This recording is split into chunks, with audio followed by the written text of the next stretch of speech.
पहले मैदान में गूंजा रोहित बुमराह का नाम, दूसरी पारी में सूर्या का कोहराम। बिगड़ने वाली थी मुंबई की कहानी, कमिंस ने फेरा था मेहनत पर पानी। स्काई ने आते ही मचा दी तबाही, तिलक के साथ मिलकर पलट दी बाजी। जीत मिलते ही घमंड में दिखे कप्तान, खुद की तारीफ पर देने लगे ज्ञान। अभी भी नहीं सुधरी पांड्या की जुबान, मेरी टीम कहकर नीचा दिखाने का प्लान। लगातार 4 मैच हारने के बाद आखिरकार हार्दिक पांड्या की मुंबई इंडियंस को जीत मिल गई। टूर्नामेंट में भले ही एमआई लगभग आउट हो चुकी है, लेकिन टीम के कॉन्फिडेंस के लिए ये जीत बेहद जरूरी थी।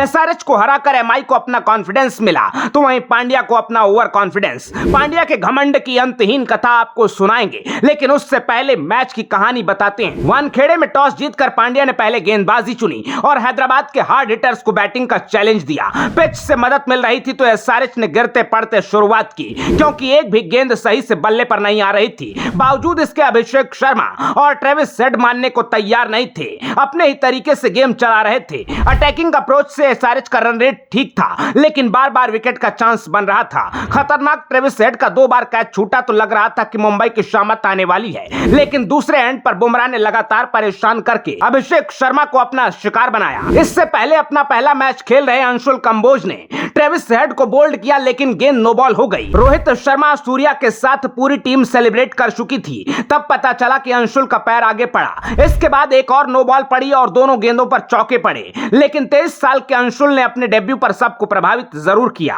और एक ओवर बाद ही मयंक अग्रवाल को बोल्ड कर दिया। इसके बाद रेगुलर इंटरवल पर हैदराबाद के विकेट गिरते रहे। 5 ओवर में 50 रन ठोकने वाली टीम 17 ओवर में सिर्फ 136 रन बना पाई और 8 विकेट खो दिए। आखिर में कप्तान कमिंस ने खुद मोर्चा संभाला।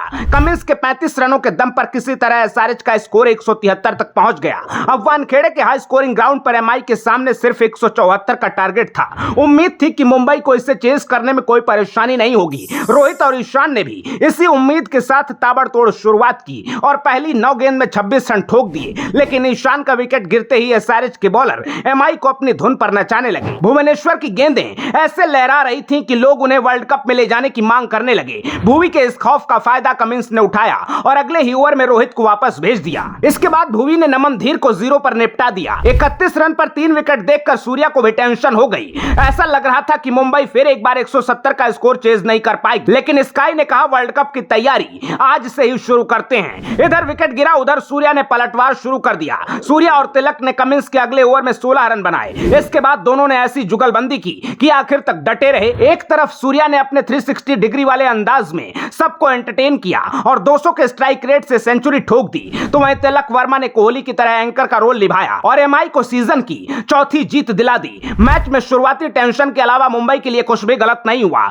लेकिन पांड्या ने फिर ज्ञान दे दिया। मैच के बाद जब बात करने आए तो ना तो पहले शानदार बॉलिंग के लिए बुमराह का नाम लिया, ना अपना पहला मैच खेल रहे अंशुल कंबोज का, और ना ही अकेले दम पर मैच जिताने वाले सूर्या का। दूसरे सवाल में पांड्या से जब पूछा गया कि सूर्या के बारे में क्या कहेंगे, तो फिर एक बार पांड्या ने अपनी अहंकार वाली जुबान में बात की। पांड्या को दिल पर पत्थर रखकर सूर्या की तारीफ करनी पड़ी, लेकिन इसके साथ ही उन्होंने सबको याद दिलाया कि उनकी टीम है। इससे पहले जब मुंबई को जीत मिली थी और बुमराह ने अच्छी बॉलिंग की थी, तब भी पांड्या ने कहा था कि मेरे लिए अच्छा है कि बुमराह मेरी टीम में है। अब फिर एक बार सूर्या के लिए भी पांड्या ने वही शब्द कहे। पांड्या ने कहा, मैं किस्मत वाला हूं कि सूर्य कुमार यादव मेरी टीम में है। पांड्या के अलावा कोई भी दूसरा कप्तान जल्दी किसी भी खिलाड़ी के लिए इस तरह की भाषा का इस्तेमाल नहीं करता। ज्यादातर कप्तान हमारी टीम या हमारी साइड जैसे शब्दों का इस्तेमाल करते हैं, लेकिन इस सीजन में जब भी रोहित, सूर्या और बुमराह की बात आई तो पांड्या ने जानबूझकर मेरी टीम शब्द का ही इस्तेमाल किया।